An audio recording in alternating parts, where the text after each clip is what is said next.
Hi there, my name is Steve Gearhart, and as always, this is the Unagi Observer. Thank you so much for stopping by and watching the video. I always appreciate that you guys do that. This week, we're going to talk about Toonami and Adult Swim and basically the anime elements thereof. Toonami and Adult Swim have a huge history, and if I were to try to do the entire thing of both shows, it would take forever. So I'm going to try and keep it to be anime adjacent, more or less. Keep it shorter, keep it a little bit shorter. So what this means is that we're kicking off the theme for this season, which is Toonami Adult Swim.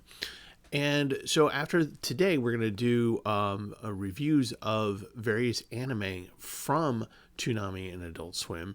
And then at the end of it, when we do the watch party for the theme, I'm going to try and recreate a block of Toonami. So hopefully that'll happen. So anyway, there you go. And we got a lot to talk about, so let's go ahead and start.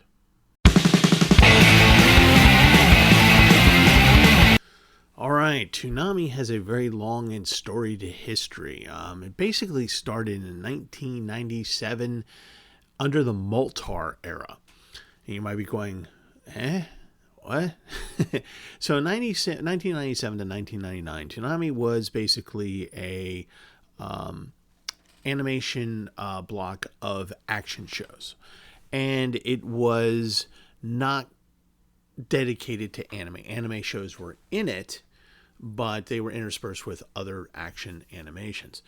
The host of this show, which ran for a couple hours during the week, so when kids got home from school, this is one of the first things they turned on the TV, on the Cartoon Network, and there's Moltar being the host of this block of animation. Now, Moltar, for those of you who don't know, is an original villain from the original Space Ghost Hanna-Barbera cartoon from back in the 60s. Moltar would later be brought back under Adult Swim with the Space Ghost Coast to Coast banner as a co-host, if you will, on that show. But for Cartoon Network, Toonami, he's the first host of the Toonami animation block. So while we don't have a completely dedicated animation block towards anime, we did have anime in it. We had things like Voltron, Thundercats. Thundercats technically is American, but it has a lot of Japanese animators in it. But you get the idea. You have those kind of shows in there interspersed with things like Cartoon Roulette, The Real Adventures of Johnny Quest, things like that. So that's, for a couple of years, that's how Toonami ran. It was basically kids get home from school, they watch a 2-hour block of these things. There's a couple anime in there. And then they kind of switch over to anime, or kind of, in 1999. This is the start of the Tom era. The Tom era is where the robot, right, on the spaceship. And that is the one that went from basically 1999 to 2008. So there are different Tom eras in this time period. We're not going to go through every single one of them and list off what happened in Tom era 1, Tom era 2, or things like that, but we're going to note some important things. So the first Tom era, starting in 1999, it switches from Moltar to Tom, or actually Sarah at this point, I think. And basically it's a robot on a ship flying through space and broadcasting anime out to you. They keep the block, the weekday block, right, to a couple hours, and they show various anime shows on that. But then they have basically what's called the Midnight Run. And the Midnight Run was about 4 or 5 hours of just anime animation on that day. And so if you were an anime fan and you had a Cartoon Network, that's where you went. And for a lot of Americans, this is it's not the first time that anime has been on television, but it's the first time, I would say maybe one of the first times, that a channel dedicated time to saying, here's some anime. So they brought in stuff like, and you're going to love this old lineup, Dragon Ball Z, Sailor Moon, Voltron, Robotech, Mobile Suit Gundam Wing, a really popular one. The Big O, Outlaw Star, a very underrated, underappreciated anime, I think. I think we'll be talking about that later on. So the idea was that during the week when the kids came home and they would watch the animation when they got home, they would watch things that were a little bit more kid friendly, right? On the Saturday midnight run, that was geared specifically towards older viewers, adult viewers. There was a lot of blood, death, things like that happen in this cut, in this block of anime. So suddenly we have this thing at midnight on Saturday nights where we can watch 5 hours worth of anime if we want to stay up until the morning, which I did.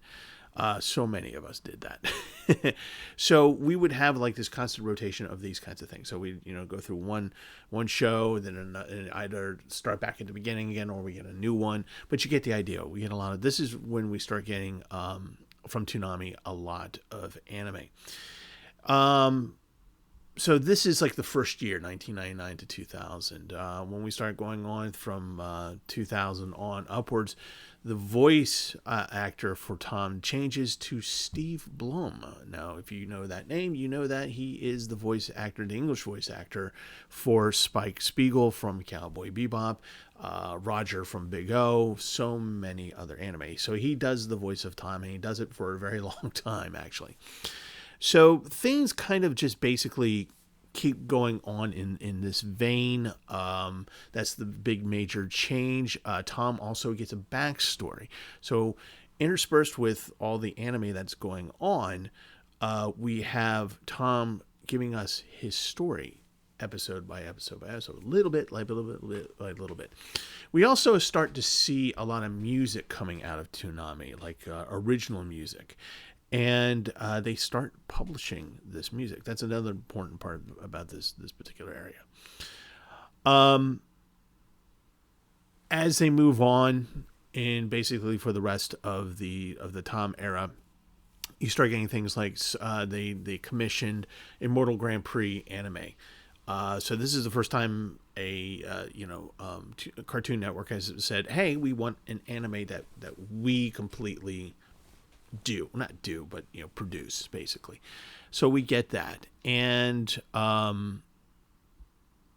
then we start getting newer, interesting anime. We start getting Naruto. We get Mobile Suit Gundam Seed, One Piece. We get, for the kids, we get Pokemon, Rave Master, Duel Masters, I think. Teen Titans show up, which is kind of interesting. Justice League, we start getting that during the day. And so we get these really kind of interesting mixes of animation for the kids during the week and for the adults on Saturday night on the midnight run. They also do something that is kind of interesting. They celebrated Miyazaki's 65th birthday, and they ran for a month worth of Ghibli movies. Basically, they showed Spirited Away, Princess Mononoke, Castle in the Sky, Nausicaa. And it was, things were chugging along for Toonami pretty well. So if you had a kid, you just plop them in front of the TV and they'd have these shonen-y shows, kind of. And then you could get your anime fix on Saturday night on the midnight run. Basically, that iteration of Toonami came to an end in 2008. So things were kind of scaling back in terms of anime reruns and things like that. Viewership dropped. It tanked pretty hard. A lot of people were not really watching it. There was it was called in 2008 Anime Weekend Atlanta Convention, obviously in Atlanta. This would have been September 20th, 2008. The folks at Cartoon Network had announced that they are canceling Toonami. Not only did they announce it, they canceled it that night after the final episode. The final episode, I think, was it Samurai Jack? I could be wrong on that. I have to look that up. But anyway, this is what Tom said. Well, this is the end, beautiful friends. After more than 11 years, this is Toonami's final broadcast. It's been a lot of fun, and we'd like to thank each and every one of you who made this journey with us. Toonami wouldn't have been anything without you. Hopefully, we've left you with some good memories. So until we meet again, stay gold, bang. So that shuts down. Toonami Jetstream, which was something else but kind of adjacent to it, also shut down in 2009. Now, this is the point where we get Adult Swim. Adult Swim comes into the picture about 4 years later with the revival of Toonami. But in between 2008 and 2012, what we were getting in terms of anime was through Adult Swim, kind of at night, a couple shows. That was kind of it. Sometimes we would get a block or what was called a tie or a total immersion event where they would say, okay, this Saturday we're going to do all, we're going to do all of these type of anime. So you would periodically get these things that Adult Swim would put out to you. So what is Adult Swim?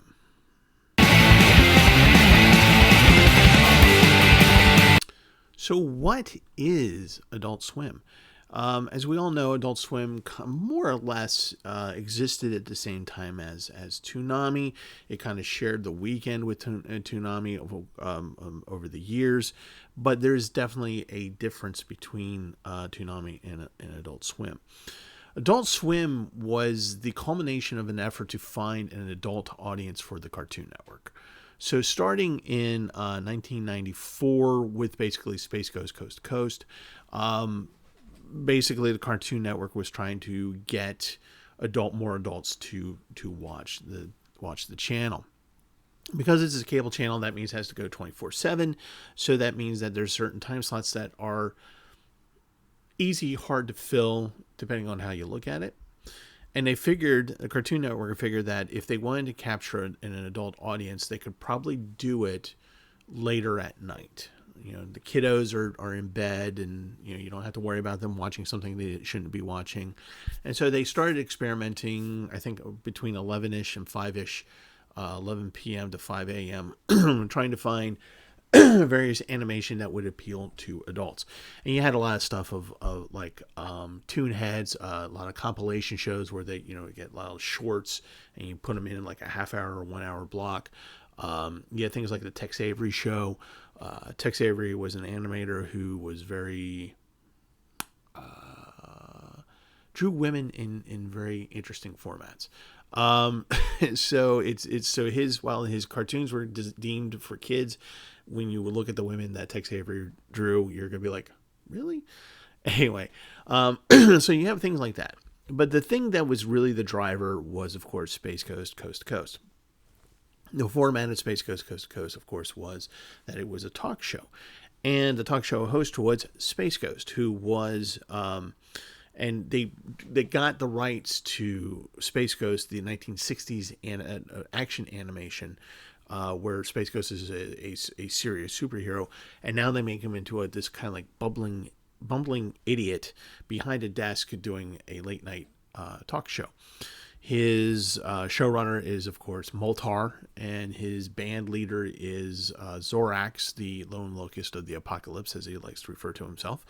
And so what would happen is that you have these kind of flash animations, very limited, and you would have on the animation itself, you would have a TV screen drop down, and you would see in live action the guest of that night, or guests, as the case may be.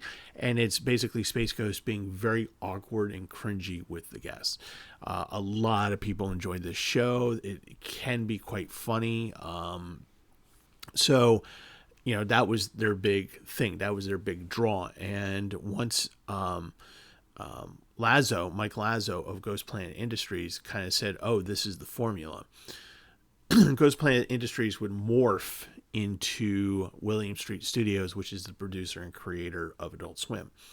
So they used that, they basically used that formula of using older cartoons as something comedic and adult, and created a lot more shows with that. Now, Adult Swim didn't become Adult Swim until probably 2001. Yes, 2001. In the meantime, what happened as a selling point was that at 4 a.m. on December 30th, 2000, between 4 and 5 a.m. in the morning, they blasted the following shows, one episode of each show, basically pilot episodes. C-Lab 2021, Harvey Birdman, Attorney at Law, Aqua Teen Hunger Force, everyone loves them, The Rack Show. They just blasted these things out there and said, basically, what do you think? And they were wondering if anybody was even watching. Well, they were. And this is how Toonami came about. They basically were focused around those shows at first, and they were given basically an animation block on Sundays as Adult Swim comedy. And over the years between then and basically 2012, I'm going to skip over a lot of history because it's actually really not that much anime in this story between 2001 and 2012. Anime does appear periodically, namely Cowboy Bebop, Big O, and a couple others periodically are thrown into the mix. But really, it's these shows that put Adult Swim out there, and we would eventually get, of course, Robot Chicken and Super Jail and things of that nature. And also other live action shows, Tim and Eric and things like that. So Adult Swim is responsible for that stuff. So as we said about Toonami, in 2008, Toonami basically was more or less no more. Between 2008 and 2012, they would have certain events, total immersion events where maybe for a week they'll do a bunch of anime of a particular type. Maybe they'll run through Cowboy Bebop again. Maybe they'll host a month-long, movies at, where the Midnight Run used to be. Things of that nature. So Toonami really didn't exist. It was just Cartoon Network throwing these things, animation out there to try and keep the anime folks happy. Adult Swim tried to keep the anime folks happy with, the little bit that they were throwing out there as well. So one of the things that Adult Swim is known for is their April Fool's pranks. There's a whole list of things that they've done. So on one April Fool's, I'm trying to find where what day that was. What year was that? April 2012, April 1st, 2012, the April Fool's Day stunt. Adult Swim, without any fanfare, did a block of Toonami. So they did basically the Midnight Run, and they showed all the anime in that time slot that used to be on Toonami, and on their Twitter accounts and various online media, Adult Swim said, "What do you think?" The response was overwhelming. So basically what Adult Swim did was to bring back Toonami. They revived Toonami as we know it now. And while it is interspersed with some non-anime animation in there, Toonami is primarily anime now. I'm not going to go into all the different types of stuff that's in there because it's new stuff and reruns of older stuff. But you basically get the idea that Adult Swim revived the Toonami Midnight Run block, basically. So we still have anime on the Cartoon Network under the guise of Toonami. So that is basically the history of Toonami and Adult Swim, as such as it is pertaining to anime. Like I said, there's a lot between Toonami and Adult Swim to talk about in terms of other things as a overall subject. But if we're going to talk about anime, this is kind of it. So the impact, of course, of Toonami and Adult Swim is the fact that we had a new generation in the late 90s, early 2000s who either discovered or rediscovered, as the case may be, anime. Anime starts to be bigger. People are really enjoying it. We're getting different types of shows on there. Like, we get mecha shows, we get horror shows, we get all these different things. And Toonami and the Cartoon Network, or with Toonami and Adult Swim, kind of opened the floodgates of anime onto cable. A really, truly working, dedicated show towards anime animation. There have been other things, right? Cable channels, online channels, and things like that, but they haven't done that they haven't had the impact that Adult Swim did. Adult Swim did the thing that a lot of other anime adjacent channels and shows weren't able to do, which was create new viewership. And this new viewership would be the foundation of the American anime fans that we have today. So we have a lot more fans passing on the torch from generation to generation without worry, basically due to Toonami and Adult Swim. So that is the big impact between Toonami and Adult Swim, is that they basically made anime popular, fun, merch. Anime conventions grew as a result. So they had a really big impact on American viewership of anime. And that's why they were kind of important, why I kind of wanted to talk about it this season. So, as I said before, we're going to go through some of these anime Adult Swim shows, and we're going to talk about them. We're going to do 5 episodes from them dedicated to the anime that was shown on Adult Swim and Toonami. And then we're going to we're going to have over on the CyTube a watch party of a Toonami block. Hopefully I'll be able to put something together and not have to worry about it being blocked or whatever. So that's it in a nutshell. Hope that was informative. If you got any other questions, let me know down below. And yeah, that's it for this segment.